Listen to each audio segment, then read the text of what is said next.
Hi friends, అందరికీ నమస్కారం. Welcome to employees updates. ఈ ఛానల్ ద్వారా టీచర్లకు, ఉద్యోగులకు మరియు పెన్షనర్లకు సంబంధించి ఎప్పటికప్పుడు లేటెస్ట్ అప్డేట్స్ తెలియజేయడం జరుగుతుంది. సో ఫ్రెండ్స్, ఈ వీడియో కనుక మీకు నచ్చినట్లయితే లైక్ చేయండి, షేర్ చేయండి. అలాగే మన ఛానల్ను సబ్స్క్రైబ్ చేసుకోండి. ఈ నెలలోనే పెండింగ్ డిఏలు, మేలో ఉద్యోగుల బదిలీలు. ప్రభుత్వ ఉద్యోగుల సమస్యలను ముఖ్యమంత్రి వైఎస్ జగన్ దృష్టికి తీసుకెళ్లినట్టు Andhra Pradesh government employees federation chairman Kakarla Venkatarama Reddy వెల్లడించారు.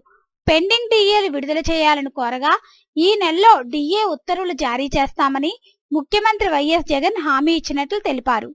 ఉద్యోగుల సాధారణ బదిలీలకు అనుమతించాలని కోరగా మే నెలలో ఉద్యోగుల బదిలీలు చేపట్టేలా చర్యలు తీసుకోవాలని సీఎంఓ అధికారులను ఆదేశించారని స్పష్టం చేశారు. గ్రామ వార్డు సచివాలయ ఉద్యోగులకు కూడా ఈ బదిలీలలో అవకాశం కల్పిస్తామని ముఖ్యమంత్రి వైఎస్ జగన్ హామీ ఇచ్చారని తెలిపారు.